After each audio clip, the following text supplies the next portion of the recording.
favorite scary movie. I believe in the life eternal, as promised to us by our Lord Jesus Christ. God's sake. It's for the best. Hey, please! Well, what do men want?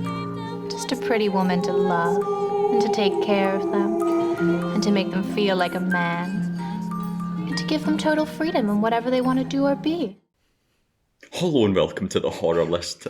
This is episode 1. My name is Ryan Roberts and I am one of two of your co-hosts for this podcast. I'm joined, as always, with my co-host whose name is the one, the only, the... Michael. Official Michael.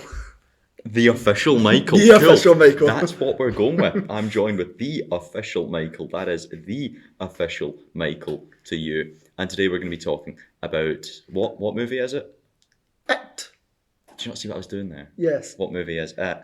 Because it... Pennywise. Is, oh God. I always forget that you are Pennywise the Dancing Clown. And Yes. it terrifies me still to this day. Seeing as this episode 1, we'll quickly give you a rundown of what the plan is, reiterate what we went over in the trailer. This is a kind of fortnightly series where we're going to be reviewing different horror movies. This will probably run for about an hour. It's like, I know to my old Gallus podcast, film and TV days, I've been doing this shit for 3 years, talking crap about movies, and Michael's been doing it for the better part of 6 months. We've done 6 podcasts, I think, together. Yep. On the RRR channel, of which this will cross over with sometimes. God, so much needless admin before we start talking about it. And you know what? We're not even going to talk about it. Literally. Until like 10, 15 minutes into this podcast. When do we ever talk about maybe until like 20 minutes into the podcast usually? Exactly, because I've got more important questions for you. I'm all ears. What are your thoughts on clowns? Well, people get scared of clowns. I don't really get scared of them, considering I am one. But I think they're fascinating. Good word for clowns. Just because there's the ones that are like really quite terrifying, like Pennywise and Art the Clown and stuff. But then you get Ronald McDonald from McDonald's, who's just not scary at all, friendly. Fictional clowns, yeah. Yeah, so... Fictional clowns are kind of idolised in a way. Yeah, I can see that. What's your thoughts on Come clowns? back to the idolisation of fictional clowns. Yes, that's right. This podcast is very pretentious today. The idolisation of fictional clowns. I want to talk about the real clowns, like just the clowns that you meet in the street. Like, Well, I mean, I stay in Parkhead. I meet clowns on a daily. So. Wait, hey. I live in Ayr. That's it. That's the end of that sentence. Yeah. So, what's your thoughts on clowns? You used the word fascinated. That's a buzzword I'm gonna steal from you. I'm interested in what makes a person want to become a clown. Yeah. There is... So at uni currently we're working on a film about professional wrestler Ravy Davey. This will come back to being relevant and we will talk about it. Yep. He's a man that has two sides to it. He has the persona that he projects to the wrestling crowd, and then he has the businessman that meticulously plans his wrestling shows. The real man behind the character. I think clowns are the best example of that. Like, you look at an actor, for example, say, I don't know, Tom Hiddleston. Random choice. He like puts on this act in front of the press. What's he like at home? Probably completely different. Exactly. Probably. Which is true of most. Like, I'm moderately the same, but I'm quite, like, I will be a lot tamer, a lot more relaxed than my private. I'm the same, like, whenever I'm with, like, my pals and that, like, yourself, like, also, we're laid back in that bit. Back home, you're, like, just more relaxed. And exactly. Like, you're similar, but you're not, like, the same in that when I you're feed on stuff. I mean, Pennywise feeds on what? Children Fear. and people. you went literal, I went metaphorical. Oh. God, I'm bringing the pretension. Shit, you need to bring some pretension, otherwise I'm going to look like a right wanker. I'm sorry. No, yeah. He Say feeds something on pretentious. fear. He feeds on fear, and that's what gives him the power to come out from the sewers. And eat children. And eat anything. Eat people, children, True. teenagers, arseholes, you name it. Look, Pennywise the Dancing Clown Eating Assholes is a film that does exist on the internet. No, not really assholes. Oh. But you know, that shit. film definitely exists. Anyway, clowns is probably, the most like yeah, shit. No. most extreme of that facade, because literally it is person acts like a legit clown, you know, goofing about, honking horns, scaring people. That's their facade. Also me in Halloween. Exactly. But then at home, they are just a quiet guy trying to make a living. Like, clowns are inherently fascinating for a long list of reasons. You know, like John Wayne Gacy. Many serial killers have fascinations with and are clowns, which is just weird. And that's what the thing that makes people scared of clowns is. It's not the white face paint and the red wig. It's the fact that behind that facade, It's a real person. and you know nothing about that person. Because Tom Hiddleston's like stage personality, or my personality when I'm out with people, is just me times 10. Yeah. But clowns strip back the you. You are not enhancing your personality to become a clown. You're actively going back. You're taking away the ability to speak, the ability to show emotion. For example, to be a clown. Oh my God, it's episode 1 and we've already got a phone call interruption. This is the greatest podcast of all time, I think. I know, literally. Like, why does it happen? Like, every time we record one that's on film, no one person phones me, then boom, 2 seconds later, somebody's phoning me. Not the audio podcasts. Yes, I've got Diet Coke with me today. Same. Oh no, I've got Coke Zero, shit. Oh, aye. Second time I've made that mistake on a podcast this week. Oh. The more you know. Right, so I want to take you back to, when was It released? So there's It with like Tim Curry and that, right? In Yeah, the original 80s or something. The 80s, aye. Written by Stephen King, you know, as a book, like 1,000... 375 or 76 pages or like some shit like obnoxiously long book that I will one day never read. I'm really big into Stephen King. I think he is one of my favourite thriller/horror writers. Yeah. In terms of books and any adaptations of his, I'm probably going to watch. Yeah, like, I do love Stephen King, especially from The Shining and like Pet Sematary. It's literally anything you could be watching and it's like based on a Stephen King. Like, I cannot think of one bad Stephen King movie. that isn't a remake of a Stephen King movie. Yeah. I think the remake of Pet Sematary was a bit shit. I didn't watch it. I've only ever heard that. Was that the one where it's like... I've never seen it. Like, what did you hear about it? It's a bit shit. Did they say why it's a bit shit? No, I hadn't watched it, so I didn't read into it. Ah. No, shit, it was my old school teacher, actually. Huh, that's funny. Hi, Mr. Duffin, how you doing? Hi. Love that guy. Taught me almost everything I know about film. Some guy. Almost. Everything I know about Alfred Hitchcock and Stephen King, actually, I had to learn from him. Oh. And Edgar Wright. It's a weird trilogy of people to learn about. But yes, so that exists, the book exists, the TV miniseries or whatever it is exists. And then the new series actually, yeah. Come 2017, It releases. Great movie. Great movie, absolutely. What happened in 2016 that makes It? This is my I think final pretentious statement of this episode at least. We'll say that and we'll see how it goes. The last mainstream horror movie. See, when It released back in 2017, it felt like a global event. Oh, like my father, who hates horror movies, wanted to watch It. Oh. Like, my mother knew about it. She didn't want to watch it, but she knew it existed. Normally when I talk to my mother about like films or horror films in particular, she didn't get the faintest idea. I think she knows The Shining, Scream, and It.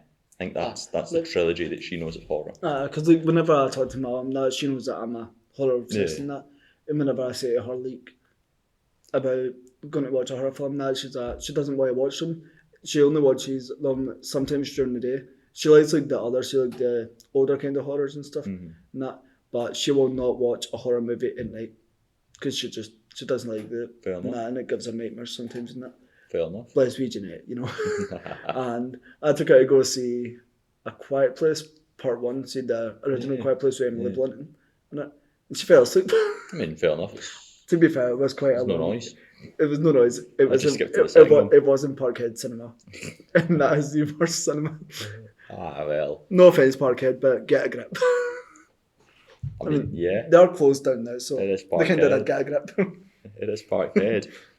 that got me thinking, why 2017 was it? Like the last example in my head of mainstream horror. Because let's think about horror movies that have came out since. Are any of them reached the level of hype, buzz, atmosphere, excitement, global praise, interest that it has? No, do you know? I don't think there has been that. I mean, I know obviously they've had like Annabelle and some more entries into the Conjuring universe. No one gives a fuck. But no one gives a fuck. But I feel like, see now, like with Scream 7 no one gives coming a fuck. back, no. My dad thinks it's 3 Scream movies.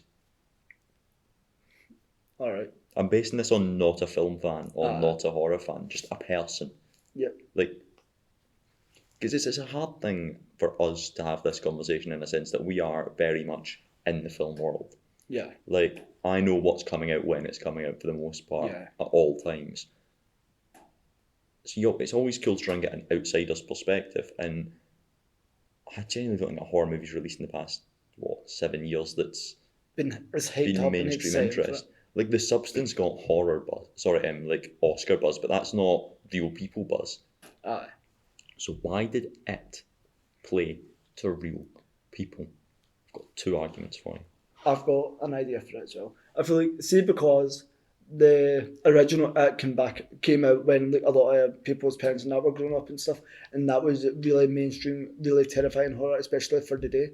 Now that they were all grown up with like The Shining, the original Pet Sematary and stuff, so that genuinely did scare the shit out of people. Nostalgia is argument 1. And then now obviously when they made the remake, they'll go, everybody was because they knew how good the original was back in the day, they'll go, so they're remaking it. Maybe it's going to be as good, or maybe it's going to be even better. And it brings back a lot of memories. I really do not think. I think you're half right. Right. I think it had nothing to do with the original. All right. The original, fuck that. But it did have something to do with the time in their life. All right. Because what's it about? It's the coming of age, right? It's 5, 6, 7, is it? The Losers Club. Yep. Basically going through puberty and going from being children to being adults, essentially. Riding bikes through sunsets.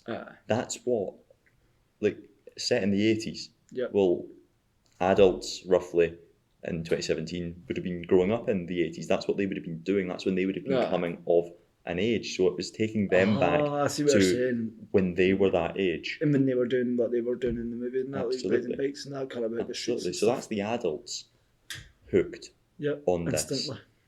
But why did the youth get behind it? Why did 14-year-old Ryan buy it, a 15 in HMV underage? Why did I choose to do that? So let me take you back to 2016.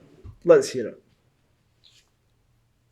What was the scariest thing in the world in 2016? The killer clown epidemic. Oh my god. I remember 2017 releases a year after there was genuine a clown fear, going about killing people. Genuine fear in Britain, in America, in every country that you could just go to Tesco and get killed by a clown. Literally. I mean, weirder things have happened. Somebody got stabbed in town yesterday, see, in Glasgow. Like I wasn't there and stuff, and like somebody got murdered. As much as I'm at least date on sad Halloween, to hear that, I shrug my shoulders. Exactly. It happens bloody daily in Glasgow. At least date on Halloween, man. No, that's weird. Don't wish a killer a better time to commit murder. Well, at least Halloween would have been more noticeable because everybody would have been dressed up. You wouldn't have been identified as easel. That's what made Scream 6 good, is seen on the train because everyone's dressed up. Everyone's evil, no one's evil. And then boom, something gets... The killer clown epidemic, essentially, I think, is what got the youth into it. Because they were the ones spreading this shit online, being terrified to go to school because they'd have to walk home and they might get killer clowns. Kids dressing up as clowns just to scare other clowns. The quiet kids being like told by the kind of rowdier kids, you're going to get killed. Kids going home crying. Teachers, literally, at our primary, we got a letter sent out, basically being like, it's not fucking real. Which is true. It wasn't fucking real, which makes it so much funnier. The fact that the Killer Clown 2016 epidemic was started by a filmmaker who made a film and wanted to promote a character in his film, so kind of staged a fake Killer Clown video So that the original one where like the original Killer Clown video from 2016 where somebody like kills somebody in that, or like with a knife on the edge of the road waving or whatever it was actually just to promote some guy's horror short about a character, and well, thousands of people saw that, and that led to many copycats. But no, I don't think anyone was ever actually. And a clown outfit trying to kill people. I mean, there might have been, but for the most part, it was just a giant case of mass hysteria. So that's us got mass hysteria getting the youth and the kind of 20-year-olds, say, and then nostalgia getting the adults. Put that together. That's why when it came out, it was like, oh my god, Pennywise is the personification of adults' fear, the thing keeping them from coming of age, taking them back to a stage when they had those fears of not growing up, and taking the kids now fear of being killed by a clown and therefore not growing up, putting Pennywise as the perfect personification of not growing up, essentially, death, fear, which brought everyone together. I would have loved to have seen the original, the 2017 It in the cinema. Again, couldn't, was 14, but I think that would be I went and seen it, man. Like, I think I was just 17 or 18 when it first came out. No, I bet I was 18 because I was born. Yep, I was 18, so like I seen it as that, like, because I was so hyped up. See, when I seen the trailer, and that was that, my god, like, see, because I knew, like, even back then I knew that I wanted to like the acting and stuff. Like, so watch out that this is actually so fun. And then the more times I've seen it, the more I practiced the clown accent, and the more it just kind of came natural. And now you are a Henry Bowers. You've been taken by Pennywise and to do his dirty work. Yep. Just give me the mask and give me the knife and I'll go there. Don't worry, you're safe. Anyway, so talking about the killer clown conundrum, that actually makes me think of another movie about a clown. Have you ever seen Clown in a Cornfield? No. It's on my list now, so I'll send you it later. So basically there was these group of people in that. This daughter moves into this town with her dad because I think her mum passed away or something. So then she makes pals with these other teenagers and that, and they create films and that for like TikTok and like YouTube and that. And basically they've got a clown mask and that, so it's a big giant cornfield. And there's urban legends about this real clown that goes about and actually butchers people and stuff, and it only happens every now and again and stuff. Every 27 years. Yeah. So they're watching. So they're filming and watching their videos, and the mask they're using that is the original clown mask from so many years back. And when they're filming stuff in that, they think that there's people dressing up to be part in the film, but they're actually getting hunted down by the original clown killers in the cornfield and that, and they need to fight for their survival. It's quite interesting. I think you'd enjoy it. I mean, there might be an episode on it in the future. Exactly, you know. I can ask the same questions I asked here as, what's your thoughts on clowns? 2016 Killer Clown Epidemic. Maybe I'll tell you another story from the 2016 Killer Clown Epidemic. My favourite one was at school being told by like a group of kids that there was killer clowns outside of Tesco. And what got me about the killer clown epidemic was not just the fact that there was killer clowns cutting about, but there was like sieges of people who would go out to hunt killer clowns just to kick their fucking cunts in. That's what they were like. They were like, yeah, so Ryan, you're going to join us tonight. There's like 12 of us. We're going to go down to Tesco and kick the heads in of these clowns. There was no clowns at Tesco, but I guarantee you they probably went and stood around Tesco for like 4 hours. I didn't because I was not interested. I was like, I'm not particularly scared of clowns. I say that. I've never really been face to face with a clown. Do you know, thinking about it, other than also like Halloween, like as a Wayne, you had like your Uncle Billy or your Magic Malky, these lads that cut about. If I see them on screen, I'm not scared of them because they're not real. But in person, that's an adult in that as well. They're an actor playing a clown on screen. Cool, can see through that facade. But in person, that's when it would become scary because that's a person stripped back from being a person to being a clown. Exactly. I'm with you. Like, obviously growing up in that, I always have like people dress up as clowns and that for your birthday and that. But like as an adult in that, I don't actually think I have ever actually seen like a real person just dressed as a clown for the sake of it. And I think it would actually be quite scary, see, depending on like how much makeup Probably they saw do and one stuff. at the Edinburgh Fringe. Now that I think about it, the more you know. Like, Edinburgh Fringe could be the UK version of Derry's festival in the film when they find the Richie, aka Finn Wolfhard, he's scared of clowns. But all this, 2016 horror clown hysteria, and then the sheer buzz going into 2017's The Last Time Horror was mainstream did lead to this movie becoming a walking meme for quite some time. Like that opening scene when Pennywise is in the sewers, there are so many edits on YouTube of just Pennywise saying even funnier shit to Georgie. So many like YTPs of that. His little dance that he does is in fucking Fortnite. His little see when he like is charging at someone and he shakes aggressively. That is all over the place. Pennywise's face. It went from being a symbol of horror very quickly to a symbol of meme, which is really funny because in the second one they literally laugh at him to death by name picking and calling him. So you could say that the thing that killed Pennywise the clown was the memification of Pennywise the dancing clown. That's right. Pretentious Ryan strikes again. Yep. So we went for 21 minutes and we've yet to actually get into the movie. I think crack on. I think we did quite well there, but I think that was very interesting. Yep. There's a wee bit of education for you guys. As well. Interesting thing. Do you remember the scary movies? Oh, I love the scary movies. Scary Movie 1 parody Screaming Anna we did last summer, and then for some reason The Usual Suspects. Scary Movie 2 is like every haunted house movie ever. The second one you've got to love in that, Cindy, what's 3? 3's like Cornfield, right? It's it's the one with them. Alien's the president, and it's the girl from The Ring. Yeah, it's Signs in the Ring, yes. Because it's Cindy, this bitch is messing up my floor. 4 is a haunted doll thing, isn't it? A haunted little brother. They're making fun of the Omen and Cindy's in the house, and she sees a face in the attic.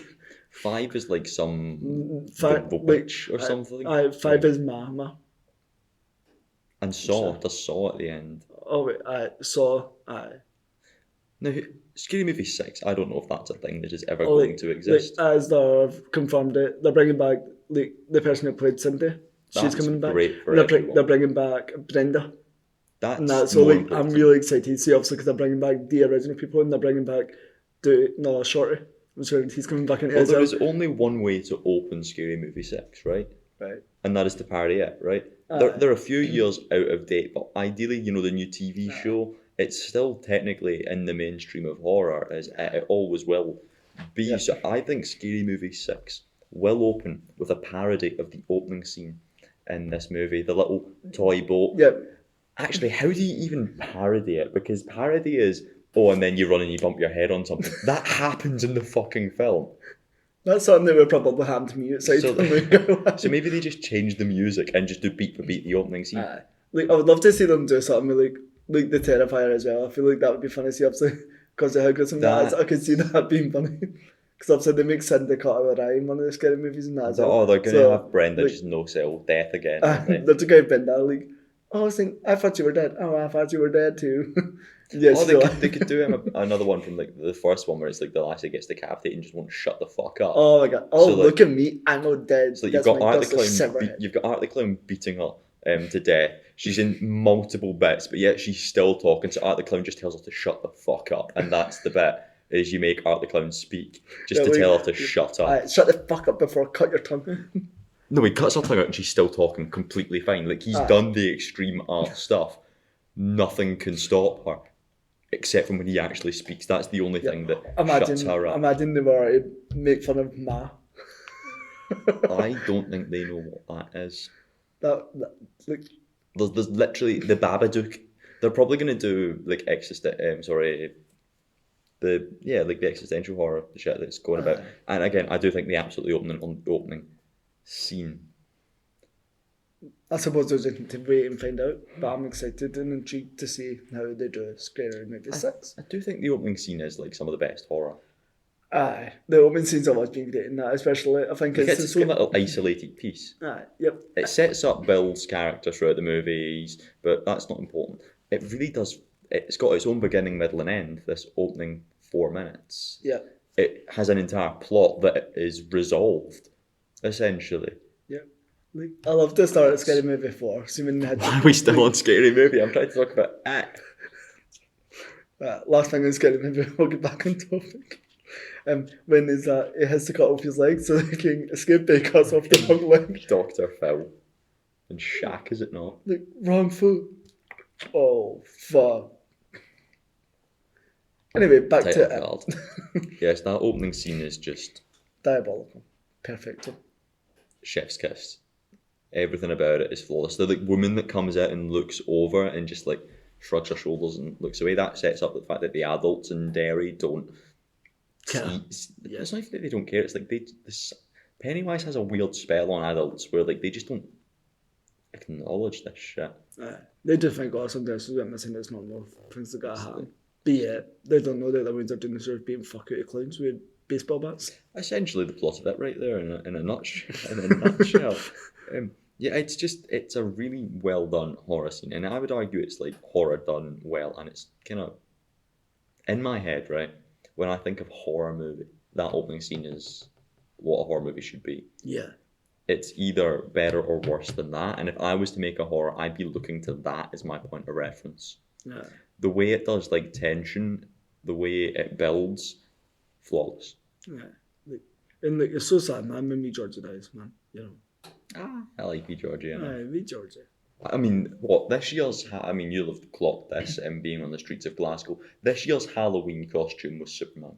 That was the costume that everyone was. Literally. Somehow, if you were putting effort in, you were Superman. If you were putting no effort in, you were Superman. If you just had a Superman t-shirt, the costume Superman. was Superman. A few years ago, the costume was Barbie.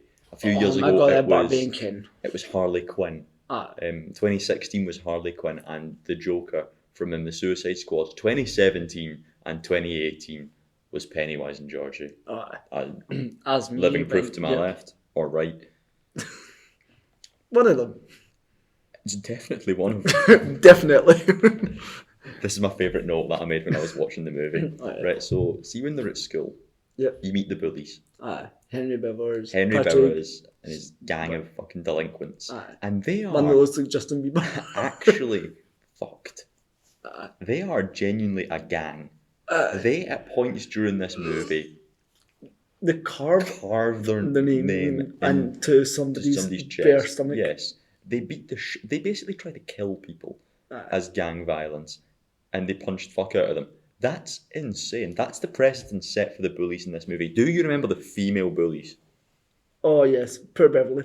At least now you smell better, Beverly. The Let's go, female girls. bullies pour water on Beverly. Yep. I like poor Beverly. That's it. That's what they do. And then they spread rumours saying that she's a mad slag. And she shagged every guy. Yeah, cool. I get that. But the guys are literally carving their name into other people. And the women are just talking behind. I mean, it says a lot about genders, I suppose. Women talk, men do. Women in the most sexist way possible. Like, women are just completely not bitches.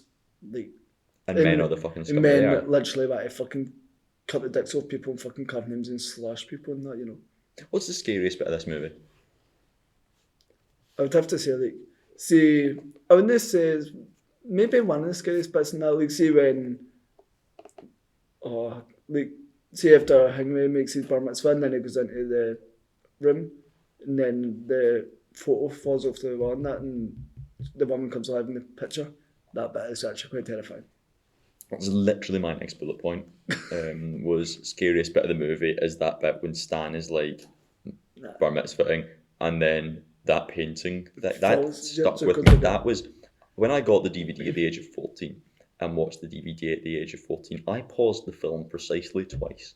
The first time I paused the film was at that beat right there because I was terrified. Little 14-year-old Ryan was like, oh my fucking god, that's the most horrifying thing I've really ever creepy. seen. And even watching it a few days ago to prepare for this, the build up to that happening, I was like, oh god, it's gonna happen again. I forgot that face flashes back in the end fight. So I was prepared for it the first time, but it got me again the second time rewatching it a few days ago.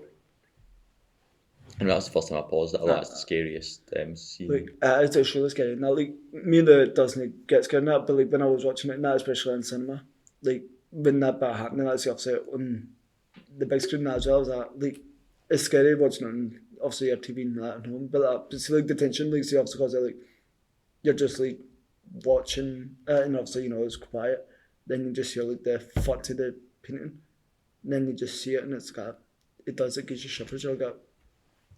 Walks in, it's like he's going, what is the painting? I don't actually know. I'm assuming it has like roots in Judaism. Roots in Judaism.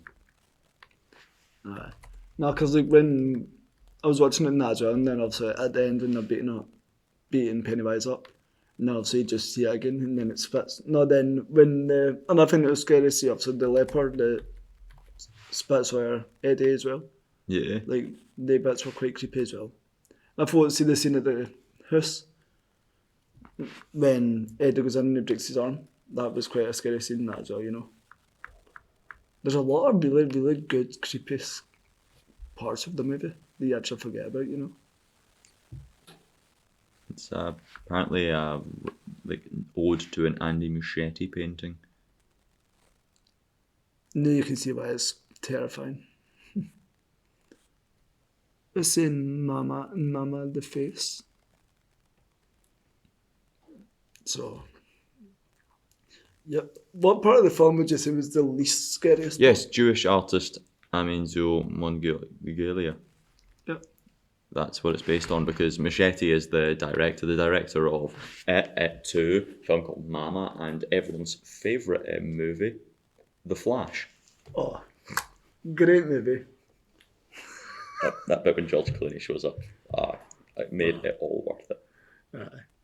The least scariest bit of the movie. I don't know. There's a lot of really good stuff in there, because there's the haunted house scene at the start. Sorry, in the middle, really good. The least scary bit for me is the leper. The leper. The homeless guy, like, that's not alright. Like, I like the scene though, like, the leper wasn't that scary, but I did like the scene, see, when Eddie was walking back home past the house and that, and then obviously, like, he has to take his tablets and then Pennywise just appears. Oh, when Pennywise appears there, it's like, oh shit has hit the fan. Come to the clown, Ed. The Pennywise has came to conquer. Yeah. The jump scares in the movies are all done really well. Yeah. That was the thing. I'm not big on jump scares, am I? No. I know, like, because I think jump scares are a bit worn out and that, and if they do them, they need to do them at the right time, or they need to have it planned out really well, otherwise it just ruins the movie.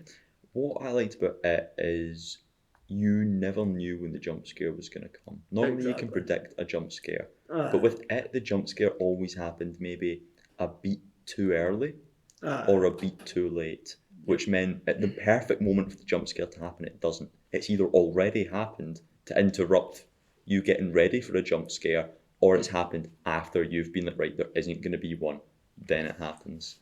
It's what Scream does quite well as well, actually, is it subverts with jump scares, but Scream feels like it's intentionally subverting you, whereas this just feels like Pennywise is, I mean, what's real and what's visions? Like one of my other favourite scenes from it as well was, see when they were in the basement and they were looking at the map and stuff, and then like the projector just starts beaming that, and then obviously Pennywise is like turning into Billy's mum, and then obviously like then when obviously it comes out the screen, that was really well done as well.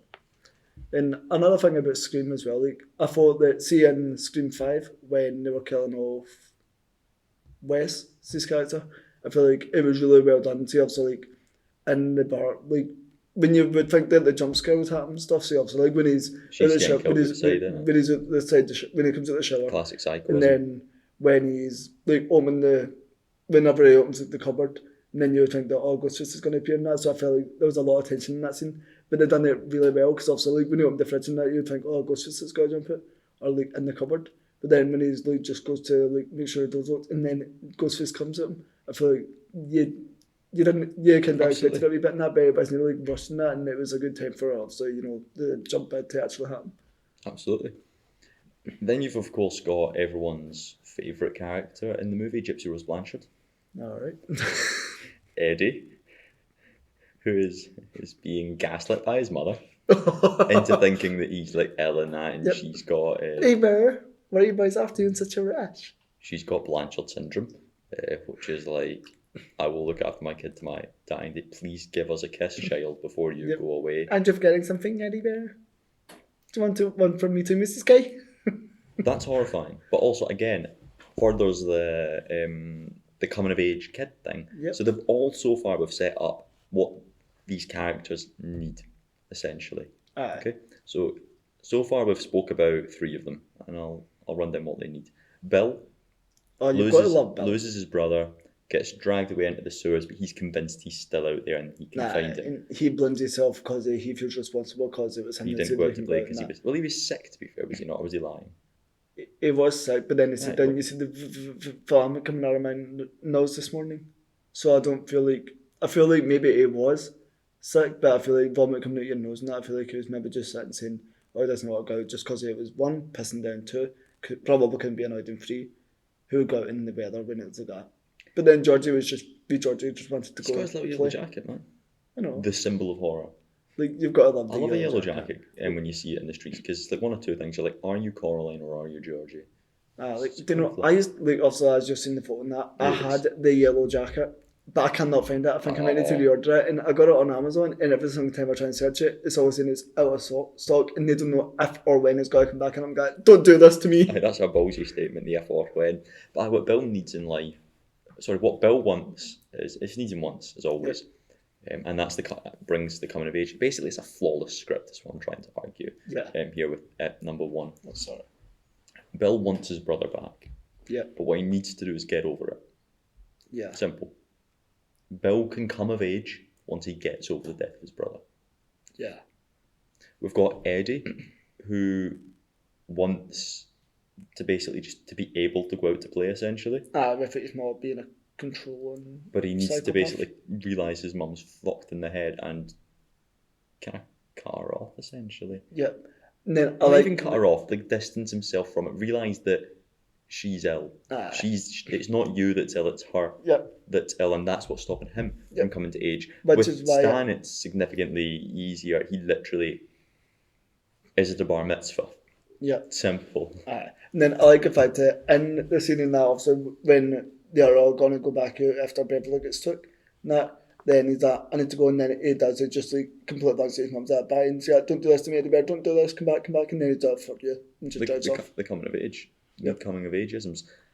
We'll just stop beating around the bush and get to one of the weirdest scenes in the movie. The Rock War. I forgot about that scene. How can you... That is like the one thing I remember about this movie, is the fact that... Like, did you ever have a rock war as a child? I can't say that I did. Rock wars are like formative I experiences. had water gun wars. No, not fucking relevant. Water's never killed anyone unless you're like waterboarded or that. Like a water pistol fight has never killed anyone. You'd stand at like one edge side of something and they'd stand at the other, and then you'd throw stones. Oh, at for the each stone. other. Oh, wait, I've done that. I've Well, heard talk about yes. actual rocks. Well, no, because that would kill stones. If it's stone wars all the Yes, time, right? exactly. Everybody does. Exactly. That's what this is meant to be, right? No, they have a rock war and are actually throwing rocks. Like, full fucking big, massive rocks. Multiple times do they get hit in the Head. And stomach. That would cause serious head trauma or kill you. Or at least minor concussion or brain damage as well. Yes. Yep. Great scene. And then they just got up as if nothing happened. Great scene. Yeah, they really do no sell that. Anyway, this leads to Pennywise recruiting Bibbles. Because Yep. he's like, man, You need game to be a fucking recognises crap. game. Aye. You kill your dad. You kill your dad and you're one of us. And then it's like, One of us. when Eddie tries to do the laugh at you, I was like, mate, just no. You're just...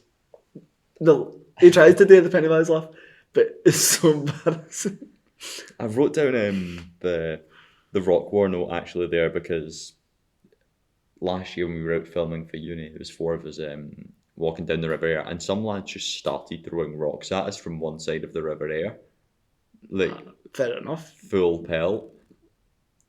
I didn't know it was happening until like after it happened. They were like, yeah, they were throwing rocks at us, and I was like, where are they? I was like, oh, I had to join in rock war. Come on, man. Because like there's an entire river there between us, so what are they going to do? Come over the river, and if they do, they're getting their heads kicked in. Speaking of getting their heads kicked in, what I like about this film is after you've got that really good horror sequence in the middle in the haunted house, Bev gets taken, they then all reunite, and then they actually do just kick fuck out of Pennywise. These like teenagers all come together just to kick fuck out of a clown. Sounds like a good day. The plot hasn't lost its mind yet. Of the story. Like, there's not been any turtles or rituals referenced yet. They just kick fuck out of a clown. For the fun of it, because the other clown's a scumbag. Stab him in the head and shove him down so they're in the sewer, and then they shove him down a well in the sewer. And then it says, like, it says something in that, and then like it just lets go of the drain and just vanishes. Aye. Then 27 years later, he comes back. That's what he does every 27 years. After 2 years. Another thing that I think adults liked about this movie is it takes them back to that coming of age. And for us watching it, everything's a mystery. And kids solving mysteries is one of the best kind of genres of A, films, and B, life. Yeah. Like being kids and coming up with little plans and executing them. Like the relationship these characters establish is like 6 mates and one of them's like, yeah, there's this clown haunting us. Ride or die, let's go kick fuck out of a clown. It's taken us back to that primary school. Killer clowns, there's a bunch of killer clowns outside of Tesco. Let's go. Let's go kick fuck out them. Like, that's the mentality that we as fucking Scots have, and I love that. Yes. That's what the Losers Club have. They have a mentality of, there's this clown being a bit of a dick. He's taken one of our pals, and you know what? We are literally just going to beat the shit out of the clown. I love that they set up everyone has like their fears and their visions, but you never see Richie's. Because Richie's fears clowns, and that's just the way he's like, well, can only virgins see this stuff? And then they're like, what are you scared of? And he just kind of so sadly realises the reason he hasn't had a vision yet is because, hang on, am I a virgin? Is that why I'm... No. Clowns. Is that because... Can only virgins see this shit? Then, like, I do love this scene as well. Like, see, no long when they're on the sewer and that, and then obviously Mike's fighting Henry and that. Then Mike's just like, you know, I've had enough of this shit, gets up and just shoves him and it goes right down the well. Yeah. Now I got, holy fuck. That's our first fall. We'll get another one shortly. It's a bit like Stand By Me, in a sense, this script. Because Stand By Me is the story of 4 teenagers. There's a body, and the 4 teenagers walk the train line, solving the mystery along the way, coming of age in the process, having fallouts, having friendships. It's also voiced over by one of them, much like this. Then they get into a fight with some bullies. It's set in a very similar town to Derry, because, you know, it was also written by Stephen King, of course. So it's very similar to Stand By Me. It's based, I think that's why another reason it clocked on the audience of the adults is because it's Stand By Me with a clown as well. So it's like accessible horror as well as good horror, because, as I say, Last Time Horror's Mainstream, one of the best horror movies of all time. Derry just is such a... I like the character that is Derry in the film. It doesn't give all its answers away, but you can quite easily infer everything that's going on, that the parents neglect what's going on. Everyone kind of... You don't talk about what happens in Derry because you're kind of brainwashed to forget it if you leave, for example, so nothing ever gets done about it. The posters, the buildings, the roads with them on their bikes, it all feels like it's alive, like it's a character in the movie. And another reason for that is I think it feels rooted in everyone's past. The place of Derry that they are cycling through to get to the cinema, to go to the shop. It's a bit like, I watched Back to the Future last night. See the like town in Back to the Future, where like there's the clock tower and the cinema and the diner, and they're all right next to each other. Well, that's the exact same layout as Air. It's got the Burn Statue Square, the cinema, couple pubs, restaurant, diner, train station, all in the same square. Derry has the same. It's all in the same vicinity, and all these places have that one building that you just don't go into, you just don't talk about. That it really works on that level. Kids investigating, the atmosphere and the look of the film. It's the best of horror. It brings me a question as well. Like, what would you say the saddest scene in the movie is? I would have to say, see near the end when Pennywise is Georgie and they have the wee heart-to-heart and Billy and that they do, and then he has to shoot him.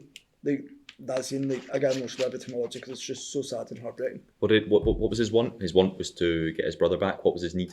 To let go of his brother. In that moment, he achieved his need, scrapped his want, achieved his need, and they're able to beat Pennywise. Yeah. Like, but it's coming of age. It's such a sad scene. They've got to come of age. I would like to talk to you about some things. All right. This is actually probably the most lengthy bit of the conversation that I've got. I've neglected to mention my favourite character, pretty much. My favourite one of these coming of age stories, and that's Beverly. Oh, I've got to love Beverly. So we'll come back to that. I want to start first of all talk about the blood pact that they make. These lads, they end the film on this lovely field. I've been to a field like that beside a train line.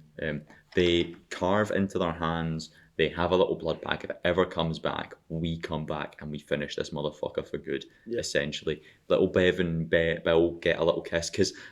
See, they feel there's a little romance plotline, like a love triangle happening. I don't care. They have that lovely little moment with the blood pact. They kiss. Movie ends. How sweet. Now, during this blood pact bit, they've got a shoulder clash, right? And a few of them get it cut along the line there, right? Fair enough. But some of them get it cut down. I know. I mean, that painful enough cut along the line, but like, fucking down. How much are you severing doing that? Literally. And like, I don't know. I'm an alongs away kind of guy, not a downs away kind of guy for this shit. I'm the same. Like along the way, you know. Do you think the movie would have been better though if it had the book's ending? Well, the book's midpoint, I should say. I felt like the movie was great, but I feel like you're right. It needed that middle scene from the book. It did. Like, I don't know. You have no idea what the middle scene from the book is, do you? I've heard a bit about it. Yes, it's a giant fucking orgy. All of these teenagers just stripped naked and basically 6 on 1 Bev. It's fucking weird. Then no. That's the middle scene of the book. Is a giant orgy that Stephen King spends, I don't know, maybe 40 pages writing. Like, nah, I don't. Like, I just find it really fucking funny that it exists, and everyone always criticises it, and Stephen King always defends it. Like, I mean, obviously, I know that the book has to be different from the movie for obvious reasons. Has to be. But why the hell would he want a What's the bunch movie of about? teenagers? What's the movie about? A clown. No, it is. You're very fucking wrong. What's the movie about?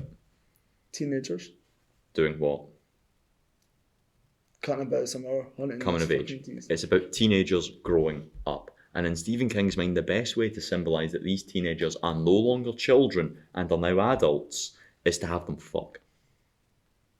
When you put it like that. Sexuality is like a very strong thing throughout the movie. And do you know what's way more of a pact than cutting your hand and holding hands? Fucking each other. 5 by 3. Putting one hand side by side and...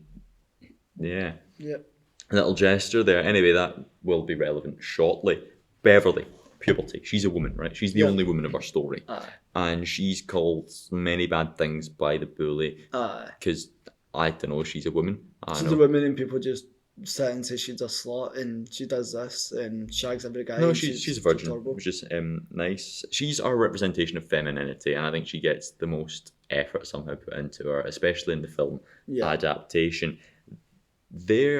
So like her vision is very much period related.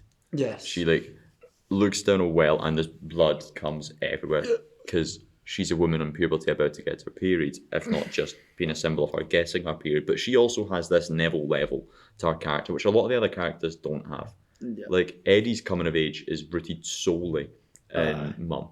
Bill's is rooted solely in the death of Georgie. Like Richie's is technically he's gay. They've all got these like rooted one beat notions, but Beverly has a 2-step one. She's a woman, she's got the period.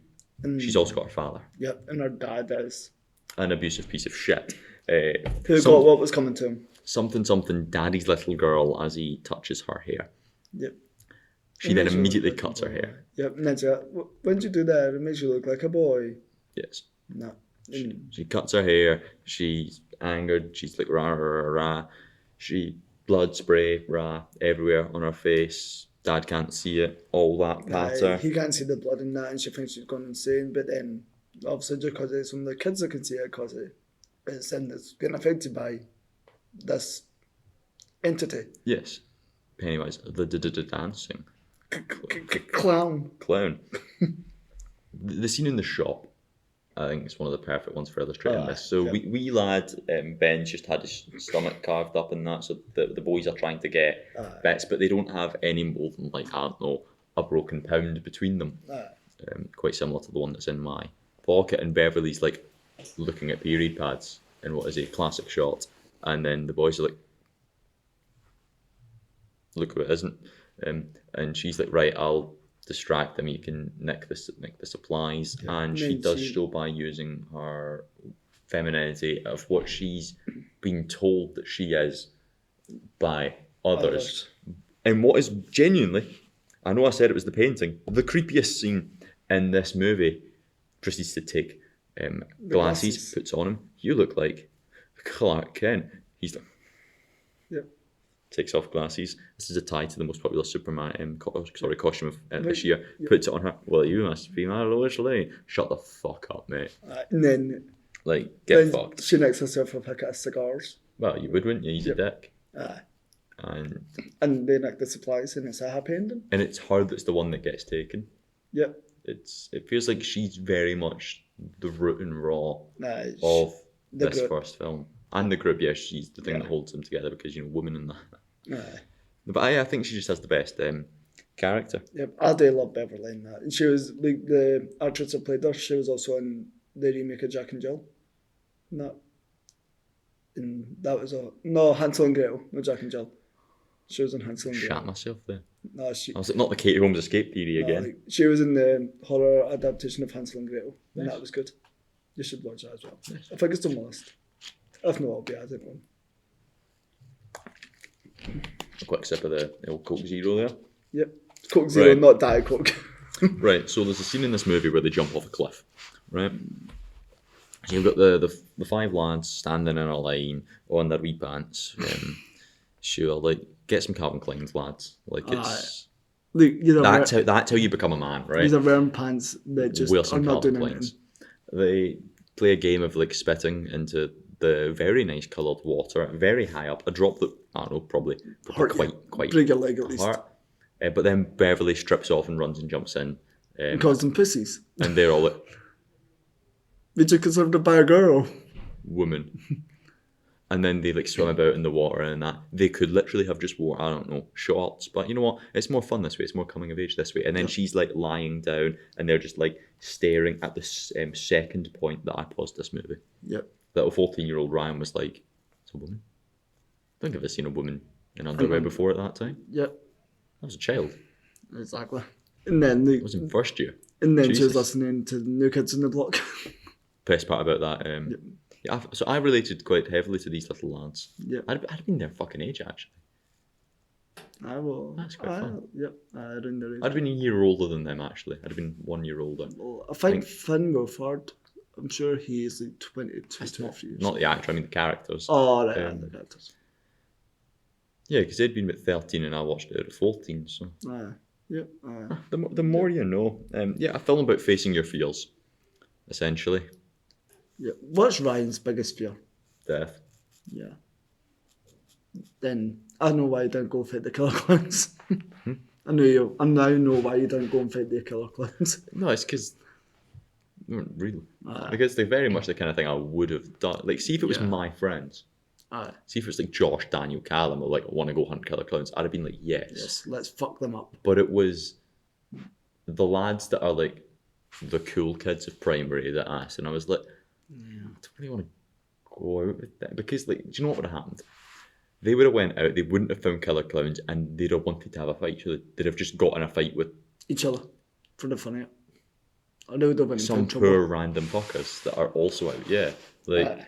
Just went and started trouble because of rehearsals. Yeah, they basically wanted to fight, and we're going to facilitate the fact of beating the shit out of killer clowns, because you know what, fair enough, as an excuse, but they're all good lads now. Actually, that was a long time ago. 8-9 years. Aye, like a few of them are really sound lads.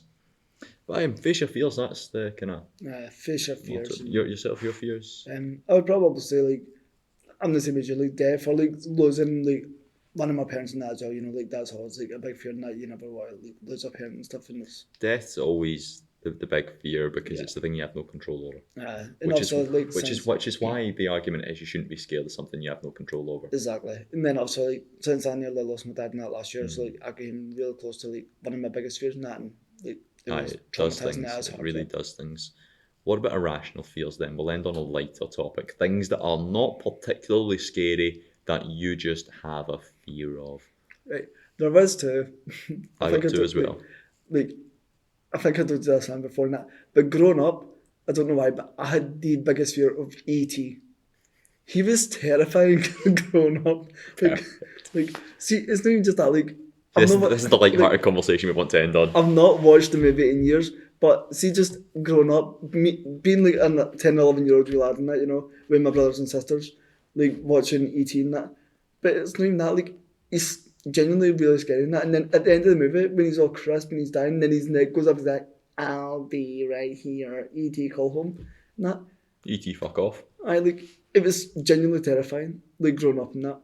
And Jammy Longlegs, I don't know why, they things really creeped me out, like see, because like spiders and that, nothing wrong with like spiders and stuff, but see Jammy Longlegs, stuff that can crawl, they have weird bodies, their legs are so thin, they're creepy, they're weird. I don't know why it sounds stupid, but they are genuinely quite scary. See, just because of the way they are and the way they move and stuff. Yeah, I back that. I'm fine with them. It's only harm. What about you? Rational fears, the milkman. Oh, I remember talking about that story. Conceptually, the concept and the imagery of the milkman, fucking terrifying. And bridges over bodies of water. Bridges over bodies of water. Specifically, bridges for cars over bodies of water that have pavements, okay? So see, if you were to just cross a bridge over a body of water and it was like a person bridge, nice and small, cool, easy. But see if there's cars going past you, little pavement, and then the water's there, that irrational from that specific set of circumstances. You'll notice today that we actively went a different route to get here that did not involve crossing that bridge over a body of water. I fucking hate it. I didn't even know that. I do it sometimes just because the best way to face your fear is to just conquer it. Especially the ones you have control over. Like, don't get me wrong, the one time I was walking home and I said, "You're right," to the milkman was the most terrifying thing I have ever done, because he just said, "Hi." And I was like, oh my god, he's terrifying. And then I kept walking. All that did was further my fear. Yep. But like sometimes, at least you did try and face it by saying you're right, not to try. Yeah, just wanted to humanise the milkman, and the milkman gave me the noises of a monster. You're right. Yeah, nah. Yeah, screw this. Yeah, not for me. No. Yep. Nah. Got any other notes? There we go. My final note is, all things summed up, pretty good movie this. Yep. Let us know in the comments what you guys think of the movie. And what Spotify have comments. What? Oh. So we're exclusive to Spotify for this episode. Oh, right. I think Spotify's got comments. If not, just text to the Instagram page. That's right, it's time for the 2 minutes of shameless promotions. Text the Instagram page, the horror list, give it a follow, like its content. I have no idea what's going on. I cannot be asked to do social medias, so all responsibility for social media is over here. Yeah, so I will be posting photos and links and all things to come with the page, and I'll be posting updates on YouTube. I'll need to make up a YouTube channel for it. Fair. And we'll be posting me promos and that, you know, like short intakes and that of the ones that we do film in person, which all will be revealed in good time. Dun dun dun, little ominous tease. You can follow Michael on pages such as Instagram, Facebook. And what they're going to follow you at? And they can follow me at official Mike Through and Michael Through on Facebook. And you can follow my co-host Ryan on. Your best bet is just to follow the Gallus Instagram, or just skip straight to the Gallus YouTube. The Gallus YouTube has links to Balatarson Beg, this podcast, any podcast I've ever recorded is on the backlog. RRR podcast you can access through the Gallus YouTube. Your best bet is just to go to the Gallus YouTube, actually. Don't text me. Yes. Text him. Text me. And I'll He's text Ryan. got better patter than I do. We'll see. And on that note, thank you very much for joining us for the very first episode of the horror list. The first entry to our horror list. I'm quite content with it being Stephen King and Mr. G. Machette's It. And thanks for listening, guys. Hope you have a great day and hope you enjoyed this adaptation of Pennywise the Dancing Clown. Leave a 5-star review, please.